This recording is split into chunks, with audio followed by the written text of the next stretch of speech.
Welcome to Inside the Hive.tv podcast. I'm your host, Dr. Umberto Boncristiani. In this podcast, we talk about the teachings of the most successful society in natural history, the honeybees. It doesn't matter if you're a beginner, an advanced beekeeper, or just curious about honeybees. Here, you'll find great conversations to educate and entertain yourself about this wonderful insect.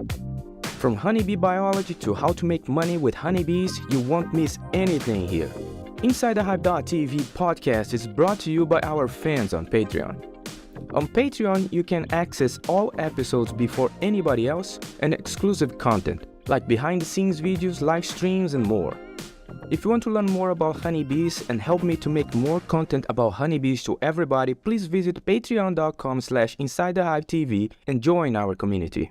I'm becoming increasingly interested in honeybee resistant to Varroa mite in nature, and in this episode I had the pleasure of speaking with Dr. Melissa Oddie, a honeybee researcher at the Norwegian Beekeeping Association and author of several scientific publications on this important subject. I hope you enjoy this conversation. All right, Melissa, we are finally having this conversation. It's been a while. I'm trying to get in touch with you. I read a lot about your work. I am personally getting more curious about the subject of your work and to learn more about the bees in nature, how we can learn from them and maybe apply some of those lessons to improve the bees around the world somehow. So can we start with your background of how you got into bees, where you're working right now, a little overview about yourself for the people at home that doesn't know you. Yeah, I can do that. So I can probably start like right at the beginning, because I pretty much knew that I wanted to work with animals, specifically conservation, since I was about 6 years old. And I can pinpoint the exact time if you're into a story. So I used to watch Bill Nye the Science Guy as a kid, which should date me pretty well. And there was an episode on biodiversity. And there was this one segment that he did where he was talking about the ecosystem balance and needing all of these species. And as he was talking, he was pulling bricks out of a tower that he had made, each with a species on it. And when he got to his point that, the ecosystems needed these diverse, needed the biodiversity to persist, he pulled one brick out and the whole thing came down. And that was like a hammer to the back of my head. I was like, this is what I'm going to do. This is what I have to do. So from that point, I pursued sciences as much as I could. I'd always been fascinated with honeybees. I was the kid in the playground who used to pet bumblebees on the backs. And all the other kids thought I was crazy. But that stayed with me. And I did an undergraduate degree at the University of Toronto, zoology specialist with major in conservation biology. Did that, got through that, and then realized that I probably wasn't going to be very hireable without any experience whatsoever. And going abroad seemed the best way to broaden my vision and experience. So I started a master's at Exeter University at the Falmouth campus, and I did wild insects in agricultural landscapes. But the country that I actually did the work in was South Africa. So I went for 3 months in South Africa looking at wild pollinators. And from there, I started to learn a bit more about honeybees, how fascinating they were. And I caught wind of, how much trouble they were in, because I picked up on the media hype, save the bees. And I learned about Varroa. And then I caught a few papers by Barbara Locke and Yves Leconte on some populations that had started to adapt to Varroa. And I was like, ooh, that is so cool. I think I want to do that. There was a researcher working on bees at Exeter, but where I got a position actually is I sent a written letter with a CV to Professor Peter Neumann at the Liebefeld Institute at the University of Bern, saying, I want to work on Varroa resistance. I think this is my thing. So if you have any work for me. And it just so happened at the exact same time that my supervisor currently, Björn Dahle, reached out to Peter Neumann saying, hey, we've got this population in Norway of Varroa surviving bees, quote unquote, because we don't know anything about them. Do you have a researcher who wants to come up and do this? So I got hired on as kind of an intern while we waited for funding, and lucky enough, the funding went through. So I started my PhD, and that's what I've been doing since. So I've been working on the Norwegian population. I got a chance to work on the Swedish population, the French population as well, the Avignon population of resistant bees. And I can give you more information on these populations if we need to catch the readers up to speed on what I'm talking about. So I've been working on Varroa resistance since then, since about 2015. And I have learned so much about honeybees, about Varroa, about how they adapt, how they overcome challenges in their environment. And so I think that pretty much covers everything. Yeah, we're gonna talk about these special communities of bees that you're working on, and I'm very curious to know details about them. So I don't know if you know, as a consultant for the beekeeping industry, I have a tendency to get the knowledge, and some people pay me for advice, which is very hard to do in beekeeping. I'll bet. Which is very hard to do in beekeeping with beekeepers with different sizes, different business models, different bees. The amount of variables that we have in this, industry I think is the highest that I know. There is no other industry that I see that kind of variables, and it's so hard for me to be confident to give advice for people that are paying me. And so I study a lot. I've been doing this for almost 20 years now, and I still unsure what to tell people regarding honeybees. So for you to have an idea how things have been hard on my side, I get it. And so I start to look at those. I start to go back to my roots. I'm from Brazil, and in Brazil, nobody treats. Very, very few people treat for Varroa mite or for anything in general, actually. First of all, not because they don't want. Most of them don't have the resources or the knowledge. So it is most of the world. Yeah, most of the world. You're correct. And when I go back home and I start with people and talk with people at home, everybody seems fine. Everybody seems to have adapt.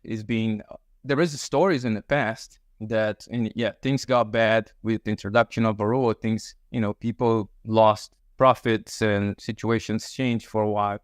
To me, it looks now things have normalized for those communities. I can't speak for the whole Brazil beekeeping industry because Brazil is a continental country. It's bigger than the United States if you take Alaska out of the equation. So it's hard to say everything is okay there, but I have a feeling from the few people that I'm talking to, people are fine. So I start to get curious about what would happen here in the United States, for example, if you start to go that direction. Can we go that direction? There is any kind of bees populations maybe here or close by that we could learn from or use the genetic from to start a new trend. And at the same time, there is a trend here in the United States of people that are looking for this kind of information. I know a lot of beekeepers that wants to breed for specific things, and which is complicated in my perspective. So I want to get your brain in this whole conversation. So, but before we go there, I want you to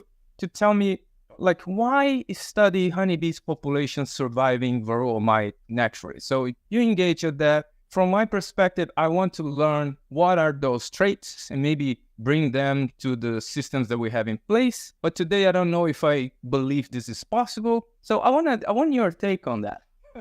Okay. It's a little too much, but we can dissect. We have time. So, I mean, if you want the short answer, you are very right, and that this is an extremely difficult thing to do is give people advice, because a lot of times people want kind of solid blanket advice for every single scenario, or they want a silver bullet. And unfortunately with honeybees, it doesn't look like that is ever going to happen. You have to analyze each individual scenario and in each environment, each condition, how many apiaries, how many hives, and what type of bees you have and the situation. And you probably have to cater solutions to each different scenario, each different setting. It's hindered understanding a lot because you have one specific setting and a study is done with one specific set of parameters, and they'll find a result. And then you have the study repeated, but with a different set of parameters, different bees, different country, different density, and they will get a different result. Both of those people swear that their result is the real result, and this is what you have to do.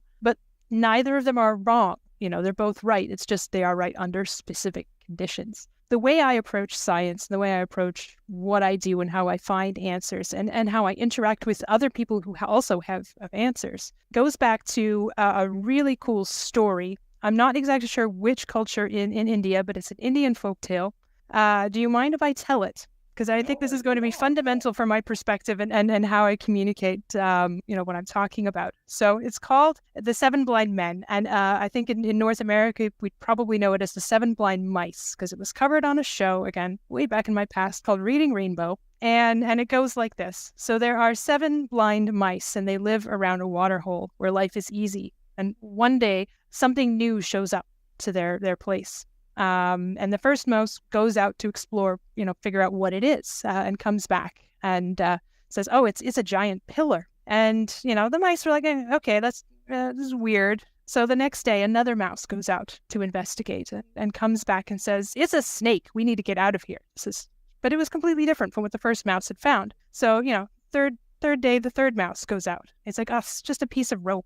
So this is nothing." The first 6 mice go out, and they each come back with a different answer, and until it's the last mouse's turn. And he goes out, and he runs up and down and around, and just kind of looks at every single part of what this thing is. And another mouse had said it was a spear. There was a fan involved, a mountain, and he takes all of these things together, puts them in one specific picture, and he's like, "I know what it is. If you take all of these things, because all of those parts belong to the same thing, and if you pull back, you find that it's actually an elephant." And it's cool because there's this picture of an elephant. So this is basically what science is. Every single researcher, every single person who's looking at this problem has a different piece of the story. And if you take that into account, that people have done their work well, and everyone has one piece, but it doesn't quite fit sometimes with what other people have, the other pieces of the elephant that people have. But, if you try and think of a way in which these pieces could fit together, I think you get closer to the truth. So that's how I approach it. I love it. That's exactly. It's a puzzle, and we don't have all the pieces. And the pieces sometimes look different, depending on the angle. They might be more similar than you think. And that's the beauty. But we're all on the same side. So we're all trying to figure it out together. And if you keep that in the back of your mind, it tends to work out pretty well. So I'm going to draw back and ask you what the original question was, because I think I got a little sidetracked there. So the original question was, why study them? Why get involved and why study honeybee populations surviving Varroa naturally? And then I jump in talking about my problems with science, not with science, but how to communicate and make my potential customers or clients and people that I want to advise to understand the difficulties of those puzzles. With everything that's going on in the world today, some anti-science people coming in and taking advantage of this it's not an inconsistency. It's part of the game, but people don't understand what the game is about those puzzles. They use these different pieces to delegitimize the story. Yeah, that's the word I'm looking for. Thank you. So I'm dealing with a lot of that, and something that I saw is that the people that are most aggressively against these things are the people that need the help the most. And so I don't know how to go through that, how to find a way to navigate into their minds and help them out, because they truly need more help than than other people. But the reason it's not.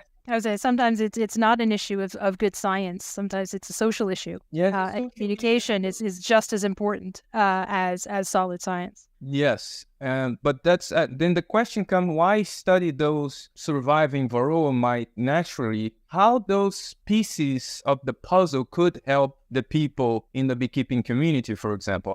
Why we want to learn from this naturally surviving bee? That was the original question, because I want to use that. I want to use those teachings, those lessons to perhaps help people. How can we help people with those information? So this touches on a bigger issue in that historically we've always been able to affect our environment and change it to our liking. Now we're running into problems that we can't just instantly change. I mean, they've always been around, but in case of Varroa, my train of thought just crashed. Hold on. Varroa is complicated. Why learn about Varroa? So the answers sometimes are not kind of what we can do, how we can affect things, but what can we learn from how nature has persisted and how it solves problems. So one of the degree titles I have is evolutionary biology. And evolution is basically the natural system in place that takes seemingly random genetic changes and allows things that have specific advantages based on those changes to persist better than those that do not have those changes. It's an absolutely flawless system in its flaws, in that because these changes happen by accident, you have a system that is self-repairing. So you have something that tips out of balance, and then something changes and it goes back. And sometimes species go extinct, but it's actually quite rare in the general scheme of things. Mostly things adapt. So when you're asking, why study natural resistance, it's an interesting concept, and for different countries with different situations, it is more or less important. So I come from a European research background. I was raised in Canada, but I've been working on honeybees in Europe exclusively. The populations are a lot smaller. The way they do beekeeping is different. Norway has one of the lowest hive densities in Europe. So natural resistance is a very viable strategy for a lot of beekeepers here. They're fairly small scale when you compare them to North America. So in Europe, it seems pretty obvious to a lot of beekeepers, and that's shown in that there's a lot of interest in beekeepers, both commercial and hobby, to pursue natural resistances and see if you can build on them and harness them. And I think for kind of the future of agricultural systems, looking at natural systems and how evolution solves these problems and taking that into account rather than keep on trying to change a system when we don't fully understand exactly what's going on, I think it probably will turn out for our benefit in every case. More information is always better. I like to say that information is never too much. Can't take advantage.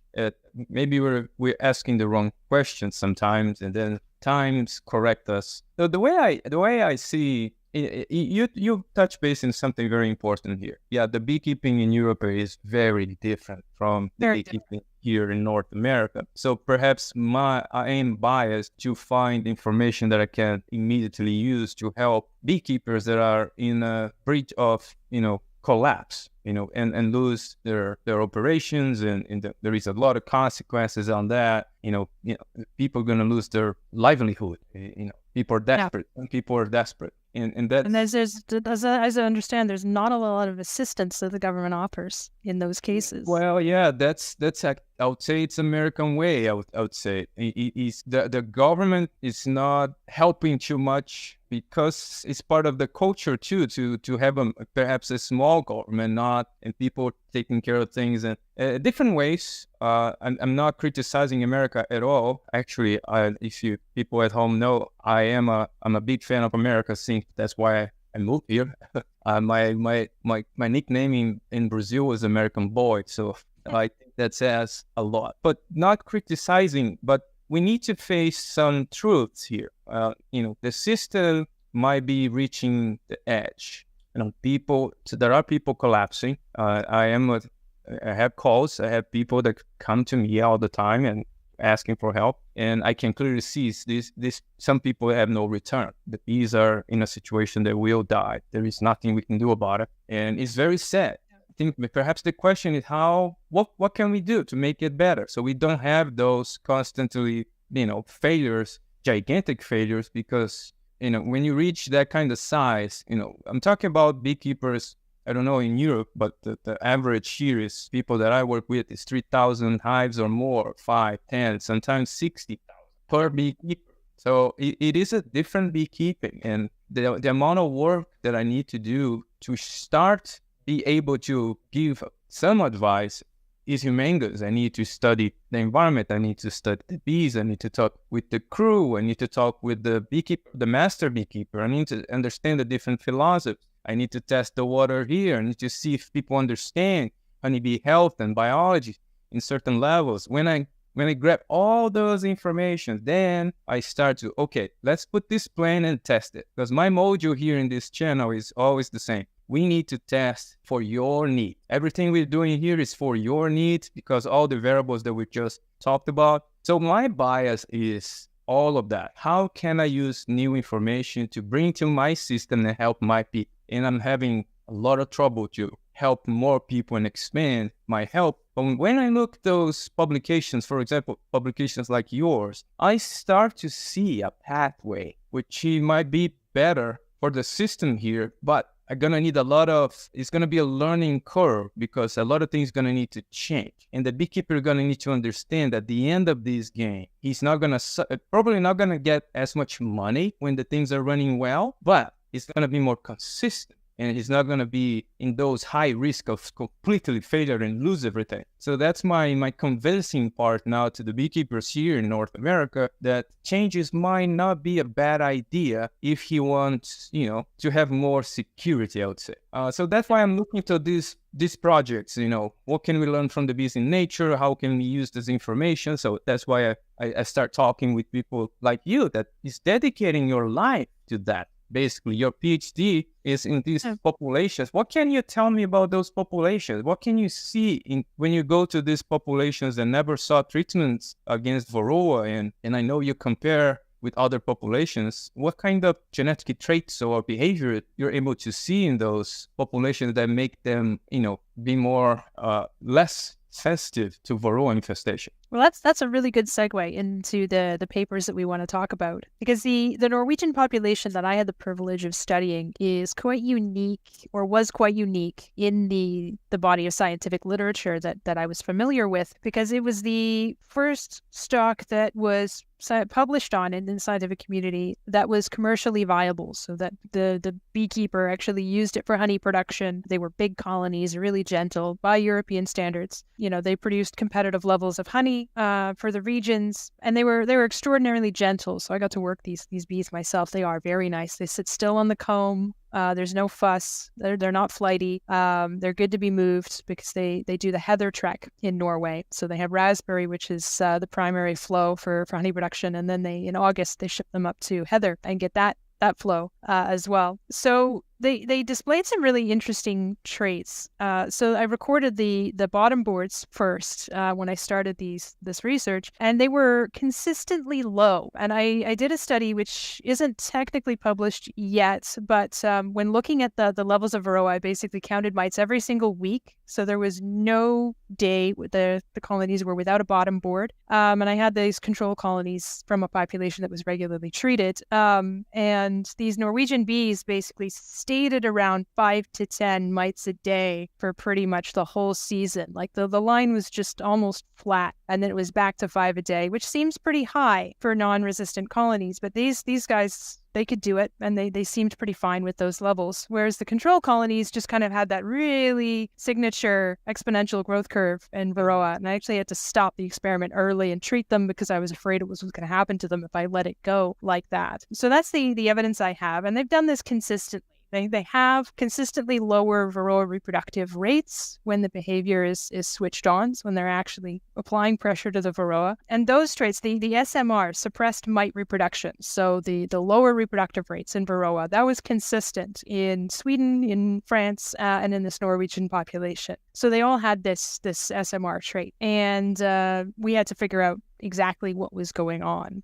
There is a lot of literature on what exactly the bees were doing. And I think it boils down to, it's very likely a combination of things that give you this trait. And the questions I'm asking now with my research is, okay, well, how do we harness this for beekeepers? What's better, to run a selection program based on performance, or based on trait tracking, or based on lineage? And that is the type of work that I'm doing right now. But this paper, we were talking about the rapid parallel evolution overcomes global honeybee parasite, I believe is the title of it. Yeah. And that was... People at home, we will leave a link in the comments of the podcast or in the description of the video so you can have access to the paper. And if you have questions, don't hesitate to leave a comment or ask me in my email, as you guys normally do. Yeah. So this paper basically looked at 4 different populations. There were 2 in France, 1 in Sweden, and 1 in Norway. And this is the second paper that I published on the Norwegian bees. The first one kind of giving a report of the SMR traits and the levels of Varroa from the bottom boards. But it also looked at Varroa-sensitive hygiene, so the amount of brood removal on comb, and the amount of grooming, which was done via a proxy for mite damage. And we can talk about the methodology and what works and what doesn't about it, because there were things that I would change now that I did not know when I was doing the study. But the general profile of the bees when I ran this experiment was they had lower Varroa, they had SMR, but I didn't find any brood removal, which is weird because that was the piece of the elephant that nobody else had. Everyone else found brood removal in resistant hives, and I haven't found it yet in Norway. Not to say that they don't do it, they just didn't do it when I ran this experiment. And not too much mite damage either. But anyway, using mite damage as a proxy for grooming is problematic, and we can go into that a bit later. So that was the first paper. And the interesting thing about the Norwegian bees, because I'll share a secret with you. It's another story. I was actually sent to find Varroa-sensitive hygiene. So I designed the experiment specifically to find that. And I was running the experiment and I was not finding Varroa-sensitive hygiene at all. I was dissecting these frames, looking at the brood maps that I had made and the photographs, and it was not working out. But the interesting thing is I had actually read some papers that were published earlier by the Baton Rouge lab, Harris and Harbo, I believe. And they were talking about Varroa-sensitive hygiene, brood removal, and then they talked about this trait called recapping. So, and they explained it basically as a byproduct, an incomplete form of brood removal, and that bees would open the cell caps, not remove the brood for whatever reason, and then another bee would come in and cap it back over with wax. The interesting thing is I did not find high levels of brood removal, but I did find this recapping. And I found it at extremely high levels, and you can see the graph in the paper. It basically, the surviving bees were recapping cells at a much higher rate than the controls I was using, and the highest rates were in cells that we found were to be infested. So this behavior was targeted towards Varroa-infested cells, which is absolutely fascinating. So the 2018 paper started when I went to my colleagues in France and Sweden. I was like, hey, can you check for this behavior? Because I found it in these Norwegian bees, and it's really weird. So we did. We ran the SMR studies again, and we looked at recapping as well. And we found that, recapping was much higher in all of the surviving colonies. And again, much higher in cells that were infested with Varroa. So this behavior was targeting Varroa. And it was very, very present in populations that we knew had these surviving traits. And since then, since that paper, other labs have gone on to look for it in different populations. And they've pretty much found it in everywhere they've looked for it. They found it in Cuba. That was Stephen Martin. He published on the honeybees in Cuba are fascinating because they are European stock bees, and the entire country is completely surviving. They couldn't afford treatments, so they didn't treat, and it was terrible for a while. And then they got back on top of it, and now they have resistant bees. So there's recapping there. There's recapping in populations in Brazil. So they found it in a lot of different populations. So the question then I asked, okay, so we know it's present and is highly associated with colonies that can survive Varroa. Can we harness this? Can we use this as a trait? And that's the stuff that I'm hopefully going to be publishing on in the not too distant future. What I have is a breeding program that I'm starting in Norway with a different population of honeybees, a Carnica population, so distinct from the buckfast that I normally work with. And the question is, can we do this performance-based breeding program where we just measure, Varroa counts on the bottom boards and then track the traits to see if they correlate and then figure out exactly the best method. So all that to say, now this is in a Norwegian environment. We have very low hive densities, so it's quite easy to do it here. I would say you could probably do it with any population of bees, and you can get surviving bees. But I think the low density and the cold temperatures give us a very large advantage. I'm not sure how it would work if you have, 500 plus hives in a bee yard where all the bees are flying around and interacting, and there's horizontal transfer of mites everywhere. I think that's probably one of the largest factors of mite spread, is bees sharing mites between colonies rather than the population growth in the hive solely. So that is kind of like an overview of the paper and a little bit of information surrounding. I'll probably let you lead on with the next question. Yeah, how we work on what's next. I read the paper. I am working on a video about the paper, specifically video to educate the people at home about the details of the work. But I want to pick up your brain regarding, you saw in that population, they are very stable with mite counts. This is one. Number two, you saw that recapping happens, and there is this correlation. The people that the bees that have more the recapping behavior that you saw are the ones that are surviving more in those populations. Let's hypothesize, okay, recapping is involved with that. What do you think is mechanistically would be the process? I know this is very hard. Do you think it's when they open, those bees are more capable to tell the bees outside the cell, look, there is something going on. Something's wrong with me. Can you help me out? So the bees outside go open that. Maybe they do something, or only the process of opening, dehydrate or change the ratios of gases, and that may be problematic for Varroa reproduction that way. Do you have any hypothesis how recapping might be mechanistically making difficult for Varroa mite reproduction? So I have some ideas. I'm still not convinced that recapping is kind of the be-all and end-all trait. I think it could still very much be a proxy to brood removal. But the interesting point there being recapping is once you've trained your eye to see it, it's actually quite easy to see on a frame, and you can just pick up a frame and look at it. Testing for brood removal is extremely time-consuming. We're going to go back. Sorry, what was the question?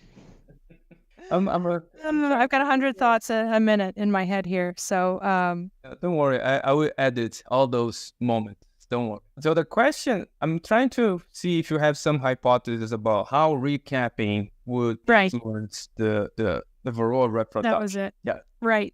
So then I was talking about it could still be a proxy for brood removal, and brood removal could still be one of the central traits that we need to look for. I'm not entirely convinced, but then how would recapping actually affect the reproductive success of the mites? So you brushed on it pretty much exactly, and that so mites we know are highly susceptible to changes in temperature and humidity. We've tried to rear them in the lab. It hasn't exactly gone very well for a lot of cases, because they are so sensitive. Like, you can't rear them in a incubator that would use to rear bees. The bees will come out, but the mites do not. So they are very sensitive. And it's possible that if bees are more attuned to what's going on inside a cell, and this could be via larval signaling, or it could also be some detection of the mite, when they open these cells, they could create enough of a disturbance. And there's two ways it can affect Varroa. One is it could hinder egg laying. So the foundress usually lays a male egg at the top of the cell because it is before the pupation of the bee, and it's to protect the egg from the movements of the pupa who might destroy the egg. So the male egg is always laid on top. And recapping, we know, happens quite early post-capping.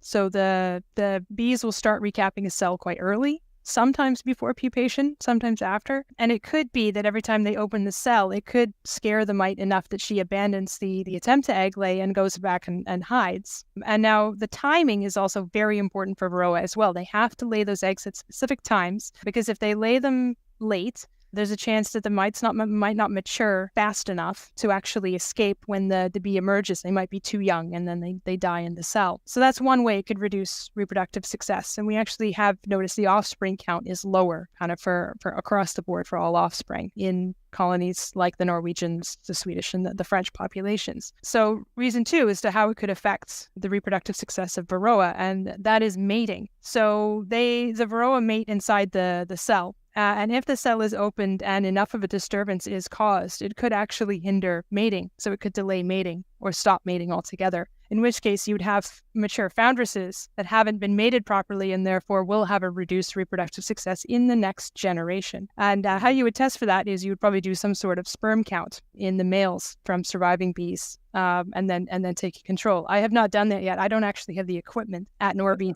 to do it. So if one researcher wants to do this and publish on it, please go do it. And it would be really fun to know. Yeah. So those are my two theories, as of yet unproven. I would love to get some more answers on that. But what I'm working on now, specifically because we have such limited resources, and we don't have a lot to work with here. So I've relied on the beekeepers here who are interested in working with me to do these projects. I'm working on more of an applicable approach to harnessing these abilities. and harnessing what we know. So working with beekeepers, applying a breeding program that's run by the beekeepers, and they take my advice based on the data that I get off these populations. I run a selection algorithm and I make suggestions as to which hives might be the best in terms of Varroa survivability, honey production, and docility. Those are the three main ones. Interesting. So you are in the same boat, apparently, that I am, and the things that are bothering me is like when I see those. It's been 20 years in the same thing, and I see this over and over, and I don't see much progress in my point of view. Like something that we are moving to a better solution, a better situation right now. I don't have that in my mind. So I want to ask you, because this happens all the time. We see something that we believe is responsible for something. We never are 100% sure because, we talk about, repeated in this podcast already many times, the amount of variables are humongous. But we see something new, and then we start to select for that. And that never ends very well in my account. Like I would say, we have some of this momentum, but then in the long run, things go back problematic. I always conflicting with myself. Should we keep going with the same way of selection, or there is ways to improve our selection systems to the point that we're going to see results that is tangible for the final beekeeper? I don't know if I explained myself very well. Yeah, I might need maybe a little bit of context for that. That was a very general. Let's find some examples. Let's put this example, for example. We found that recapping. We know there is tons of other variables that might be influencing in the final goal, which is the reduction of overall replication, right? So then we start to select for that, and then we put other things that beekeepers also want involvement at. Higher production of honey, higher this, higher that, and then we select that. But in nature, the final, natural selection doesn't have rules. It is what it is. Whoever survived with whatever, quantity of honey or amount of swarms per year, whatever. There is a lot of things that we're never able to quantify in nature that might be responsible for the survivalship of that specific colony. And sometimes I think that we might be so bold to think that we are able to do those selections in our favor. I mean, that's the point. In our favor, it's not the favor of the colony, because if you leave them alone, they already proved themselves they survive well. It's how to make the selection that attend our own benefits and keep them with some, advantage also in nature, so they can survive better. I think I get it. So the nice thing when we're talking about honeybees is that in a lot of cases, it's already happened. So we have beekeepers who've been able to breed resistant stock that are also productive. It's happened in Norway. There's been no published on it, but I know a couple of other beekeepers have figured it out and they're doing it and they're selling their stock and stuff. But it brushes on, how much we're willing to examine the natural systems, learn about natural systems and pull from that and use it. Human beings are effectors, so they always change their environment. And I don't expect that to stop. What we can do is get better at how we're changing the environment, learn more about the environment so we can integrate elements of it and create kind of sustainability for our practices. I think sustainability is going to be a big buzzword in it is already. Yeah, but we really need to reevaluate our systems and how to have these ecosystems persist alongside us rather than steamroll them for profit, because that's not sustainable. It will not. We cannot keep doing it. It won't happen. So the point we do it, and you never reach the point, and there is those big failures along the way that I can see right away. And I think we're all in this together. Yeah. So it's not just the beekeeper per se. It is all the landowners around them. Yeah. And how the landscape is changing. When I was explaining my point, I missed something important to you, which is, yes, we are selected. We have something that worked for us in that, but then people want to sell that stock to other environments. And I see gigantic failure. Yes. Okay. That's the problem. That's the problem. I forgot about this missing piece, which is very important one, because it's a very important one. So I'm advising people to select locally.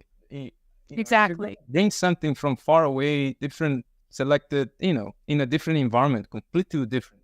Yeah. And that's one of the main arguments when people, because a lot of people still don't believe the fact that a lot of stock is actually surviving, because they're like, well, we imported them here and then they died, so they're not surviving. It's like, yes, they are. The conditions are different. So I from basically the same as you, is like, if you have the capacity to breed locally, do it, because the bees that are adapted to your specific environment are already accounting for challenges that you can't account for, you can't assess. Bees are unique in livestock animals that you cannot control every aspect of their day-to-day lives. You don't know what you feed them. They go out and find their own food, and they'll bring the honey back to you. Yeah. So very important, very topic part, and something that I want to try to do with the breeders. If you can incorporate some sort of metrics that when you sell a stock, you need to sell with the information about the environment that stock was selected. Because then people, different markets, they can look at not only, okay, this is a queen that's,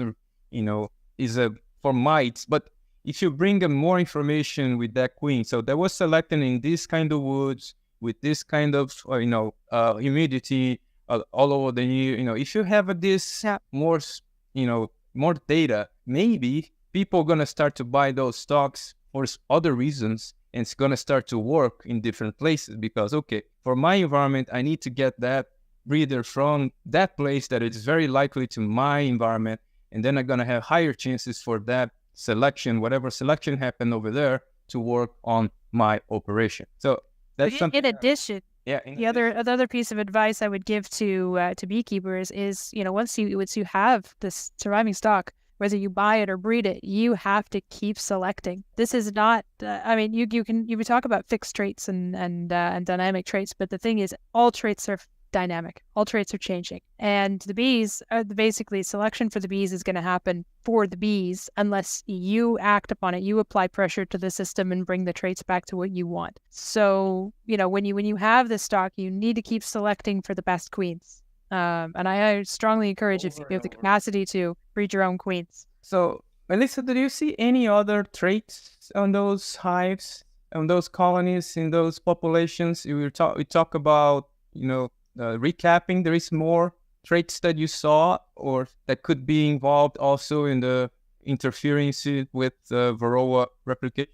Yeah. So as I said, there's I suspect quite a number of traits. There was a paper put out recently that I was on looking at the brood element of this Varroa control, and they actually did find that the brood it's possible that the brood could affect Varroa reproduction as well. So something in the volatile oils, the hydrocarbons, something that messes with the timing of egg laying of Varroa. It's possible. There's been a couple of papers published on it. It's a possibility. I do know the Norwegian stock is quite hygienic. It's quite attentive to foreign elements in the hive, all foreign elements. I rarely see chalk brood. The beekeeper himself actually did a little bit of selection with black ants, because ants are one of the main predators of beehives up here in the spring. So how quickly they jumped on ants and drove them off as well. So he did that selection as well. So they're not very tolerant of other bees or foreign elements in the hive. So that probably could play a role. Like I said, I did test for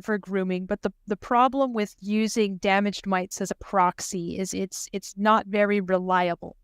So there still could probably be more tests done to see exactly how much grooming and how successful it is. Because the other thing is, mites, they are exceptionally good at not getting caught. The hydrocarbons on their backs kind of replicate the scent of the colony in a few hours. And then they're completely invisible. They hide under the abdominal segments there. They just hide right under there, and the bees cannot get them out once they're there. Grooming is probably still a thing, but it's probably not the main thing. Like I said, it's probably a mix, which makes the selection so hard, which is why I'm focusing on performance to see what we get. So just looking at the bees that can survive and have low mite numbers consistently and giving them a score based on that. Yeah. It's always a mix of things that people need to understand. That it's not one or two. There is no silver bullet. Let me move forward. I want to ask you something. What does this mean for beekeepers facing Varroa mite problems around the world? Where do you see the beekeeping going regarding Varroa control, and what would be the best approaches, I guess, to tackle this problem? Because we are dealing with this, talk about the United States, only almost 40 years now, and things are not getting better. Yeah. Well, I've got a pretty optimistic view coming from Europe. I've been told that from a North American audience. So I can take a look at the microcosm that I'm coming from here. So this beekeeper, when I started publishing on it, he started to become more well known. But this has started even before I got there, as that other beekeepers started buying his resistant stock, local beekeepers, and now they've created kind of almost a buffer region where there just aren't so many mites in the system, because most of the beekeepers around him that have bees on the land close to this beekeeper don't really have an issue with mites. So I'm hoping that's how it's going to start. It's going to start with these epicenters of people who want to breed resistant bees, who manage to find a successful way to do it in their own areas, and it just kind of radiate out. There's a few people in England that are doing it, and there's probably a lot more beekeepers doing it than I know of at all. I know there's a couple in the States who are trying with and having some relatively decent success. There's also some national breeding programs that are doing pretty well. I haven't read up so much on the Pauline lines or Pauline 2.2, but they seem to be fairly successful.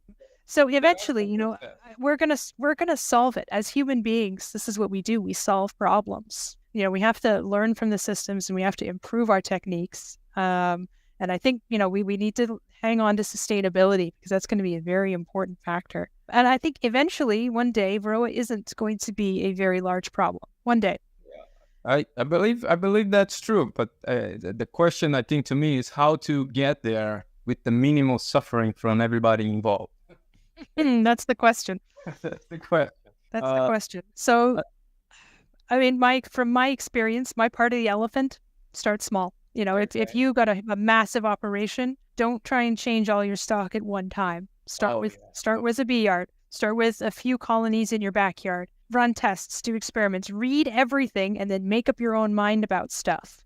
Don't just believe the first thing that people tell you. Don't believe what I say. Go and read and find out for yourself. Melissa, there is another topic that apparently I'm the minority here in the United States, and even my peers don't talk too much about that. But doesn't matter how much fact I can bring to the table. Oh, those populations that you are studying, can you give me a little overview about how much pesticides are they exposed to? Cool question. In terms of what the beekeepers apply, next to nothing. So Norway, I know, has very, very strict regulations on pesticide application in the fields. We're not using neonics out there. There's probably some glyphosate, stuff like that. But the pesticides, I would say, in Norway, very minimal. And they are not allowed to use acaricides on their bees. It's organic acids only for the whole country. Okay. In terms of other European countries, I do know pesticides are applied. I do not know to what extent, on which crops, how they are applied, when they are applied, and what their effects on honeybees are specifically. But I do know that Europe does have very strict regulations. So the neonics are permitted to be used in emergency cases, and I think there's a couple that got reapproved. But yeah, I mean, in terms of how that is affecting the system and how that's affecting Varroa and stuff, there's a lot of literature on what they're capable of. But I would say the honeybees are probably going to be one of the last insect species that you're going to see an impact on in terms of pesticides. They are more resilient than other, like solitary bees, for example. They're much more resilient against pesticides than those. So if we see honeybees having a problem based on pesticides, then we're pretty deep into it and we need to stop. Yeah, so pesticides, they're not too much of an issue. It's very likely much less. I would say there's probably more applied than we are aware of, because I mean, people get a hold of these things, they use them. A lot of people don't really follow instructions. So this is all speculation. I don't have the numbers to present to you. I have examples, tons of examples, but that's the kind of thing that the reality in the field, it is not the reality of whatever of the regulatory people are looking at. But it's hard. This is a lonely battle of myself, I guess. Yeah, I mean, I can understand where people are coming from. A lot of people applying these things, they're farmers too. They have quotas to make. They have families to feed. And if something happens that scares them, they might lose their crop. Like you said, that could spell disaster. So I understand the logic in a lot of the decisions made. But we should probably be thinking about making decisions together rather than on an individual basis. Oh, well, just, I always follow I don't think we can solve any problem if we don't face the problem. Like if we Talk about the problem.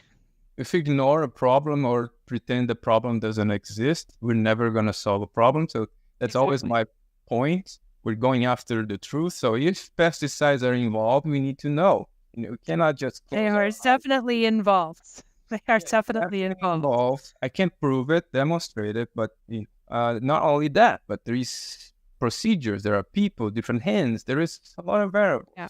We cannot... And as beekeepers, we do have a vested interest in the health of the ecosystems around us because those are the ecosystems that our bees use. Yeah. So we should be teaming up with conservation organizations in terms of protecting the environments around us because those provide the floral resources that our bees need. It's not just cropland. In fact, it's much healthier for the bees if it isn't just cropland that they're harvesting on. Agreed.